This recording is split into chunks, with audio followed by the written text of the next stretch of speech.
Walking చేస్తే పన్ను విధించే కొత్త విధానానికి ఈ యొక్క కూటమి ప్రభుత్వం తెరతీసింది. కూటమి ప్రభుత్వానికి కానీ చంద్రబాబు నాయుడు గారికి కానీ నేను ఒకటే చెప్పదలుచుకున్నా, వాకింగ్ చేస్తే పన్ను విధించేది కొత్త విధానం మాత్రమే కాదు, అత్యంత చెత్త విధానం. చరిత్రలో ఎవరూ కూడా బహుశా ఇంత చెత్త విధానాన్ని, ఇంత చెత్త నిర్ణయాన్ని తీసుకుని ఉండరు. ఎందుకంటే విశాఖపట్నంలో ప్రముఖంగా ఉండేటువంటి మైదానాలు కానీ పార్కుల్లో కానీ స్విమ్మింగ్ చేస్తేనో ఆటల్లో ఏదన్నా కోచింగ్ తీసుకుంటేనో నామమాత్రపు ఫీజులు అనేటువంటిది ఎప్పటినో ఉంది. కానీ మీ కూటమి ప్రభుత్వం వచ్చాక విశాఖపట్నంలో వాకింగ్ మీద ట్యాక్స్ వేయడం అనేటువంటి ఒక దుర్మార్గమైనటువంటి చర్యకు మీరు పూనుకున్నారు.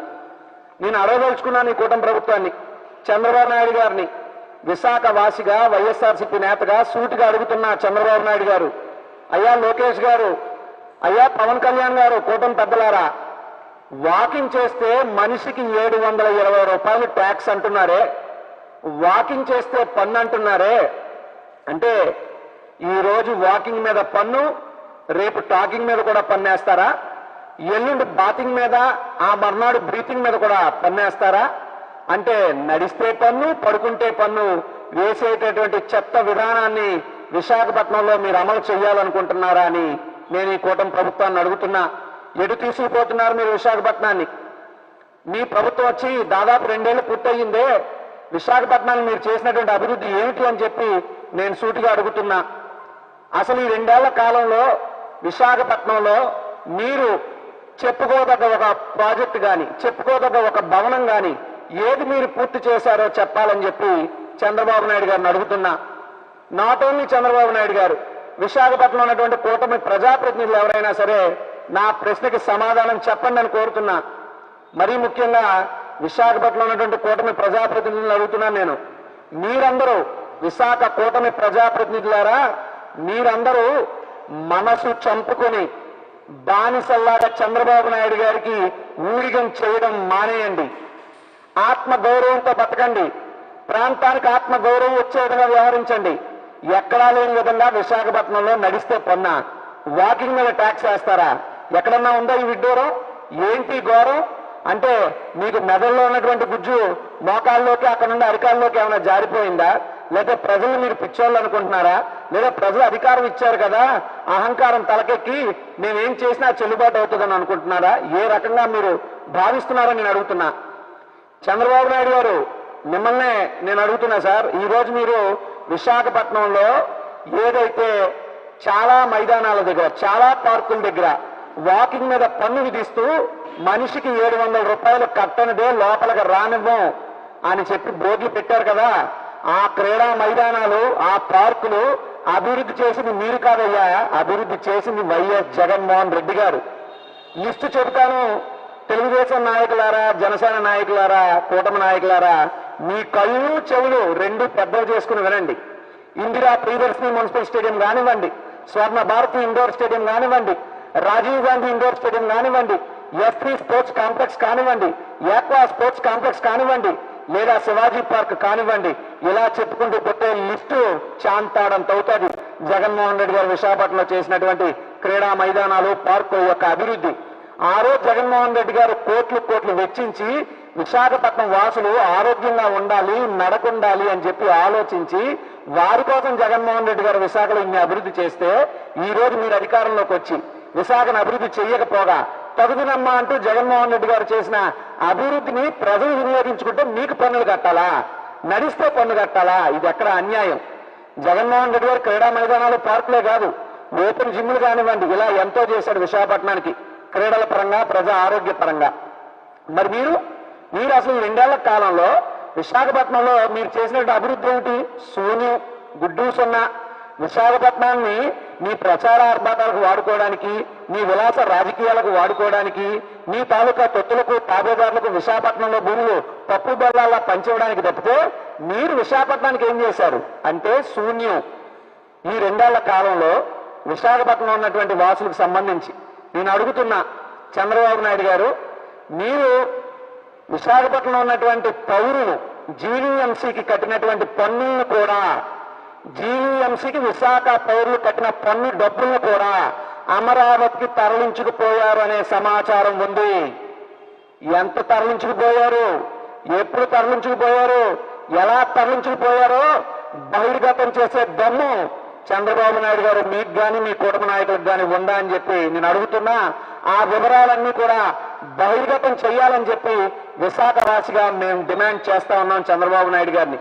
దానితో పాటు మీరు గమనిస్తే గతంలో విశాఖపట్నానికి సంబంధించి చిరు వ్యాపారస్తులు రోడ్డు మీద వ్యాపారాలు చేసుకుంటూ పొట్టపోసుకుంటూ జీవనోపాధి సాగిస్తే వారి మీద ఆపరేషన్ లంగ్స్ పేరుతో ఉక్కుపాదం మోపి వాళ్ళ బతుకులు మీరు చిరిమేశారే, ఖచ్చితంగా రాబోయే రోజుల్లో కూటమి ప్రభుత్వానికి విశాఖలో చావు దెబ్బ వాళ్ళేంటో రుచి చూపిస్తారు. అదేవిధంగా ఈ రోజు మీరు ఏదైతే వాకింగ్ మీద పన్ను అనేటువంటి ఒక చట్ట విధానాన్ని తీసుకొచ్చారో ఖచ్చితంగా మీ నిర్ణయం రాబోయే రోజుల్లో కూటమి ప్రభుత్వానికి రాజకీయ సమాధి కడుతుంది అని చెప్పి కూడా ఈ సందర్భంగా తెలియజేస్తూ గౌరవ విశాఖ మున్సిపల్ కమిషనర్ గారికి కానీ ప్రభుత్వ ఎవరైతే అధికారులకు కానీ నేను ఒకటే కోరుతా ఉన్నా, ఇమీడియట్ గా యుద్ధ ప్రాతిపదికన ఇది వైఎస్ఆర్ కాంగ్రెస్ పార్టీ విశాఖ ప్రజల తరపు నుండి మీకు చేస్తున్న హెచ్చరిక. It's a sweet warning.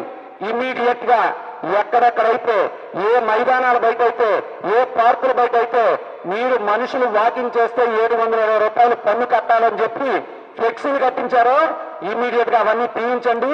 ఆ నిర్ణయాన్ని ఉపసంహరించుకోండి, ఆ విధానాన్ని మార్చుకోండి. లేని పక్షంలో విశాఖ ప్రజలు మీకు గట్టి బుద్ధి చెప్తారు. ఖచ్చితంగా ఈ ప్రభుత్వం తీరు మార్చుకోకుండా నడిచేటటువంటి ప్రజల దగ్గర కూడా 700 రూపాయలు పన్ను వసూలు చేయాలనే లక్ష్యంతో మీరు ముందుకెళ్తే ఖచ్చితంగా విశాఖ వాసులంతా కూడా ఒక బలంగా గలం వినిపిస్తారు. అవసరమైతే కోర్టుకు పోతారు, ట్వీట్స్ వేస్తారు. మీ ప్రభుత్వం మెడని ఉంచుతాం. దానికి వైఎస్ఆర్ కాంగ్రెస్ పార్టీ విశాఖ ప్రజలకి సంపూర్ణంగా అండదండలుగా ఉంటుంది. ఖచ్చితంగా ఈ ప్రాంత ప్రజల పౌరుల హక్కులు కాపాడడంలో వారి ప్రజా ఆరోగ్యాన్ని పరిరక్షించడంలో వైఎస్ఆర్ కాంగ్రెస్ పార్టీ ముందుంటుందని తెలియజేస్తూ దయచేసి మీరు ఏదైతే 720 రూపాయలు నడిస్తే పన్ను వాకింగ్ ట్యాక్స్ పేరు చెప్పి తెచ్చినటువంటి విధానాన్ని యుద్ధ ప్రాతిపదికన రద్దు చేయాలి అని చెప్పి వైఎస్ఆర్ కాంగ్రెస్ పార్టీ డిమాండ్ చేస్తా ఉంది.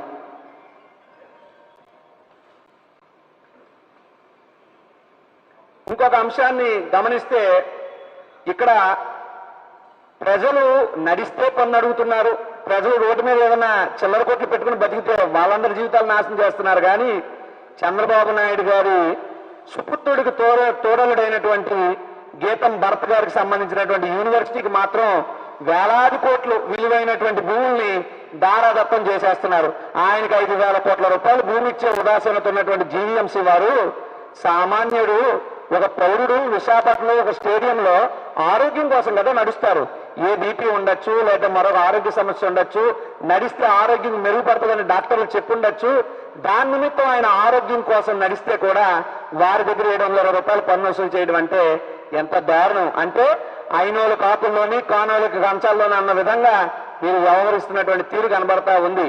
ఇంకొక విషయాన్ని గమనిస్తే ఏదైతే 1000 కోట్లు మీరు దోచుకుంటున్నారు విశాఖపట్నం మీద, మరీ ముఖ్యంగా చెప్తున్నా చంద్రబాబు నాయుడు గారి కూటమి ప్రభుత్వంలో కొంతమంది నాయకులు చంద్రబాబు నాయుడు గారికి బినామీల్లా మారుతూ విశాఖపట్నం మీద పడి బందిపోట్లా విశాఖపట్నాన్ని దోచుకుతుంటున్నారు.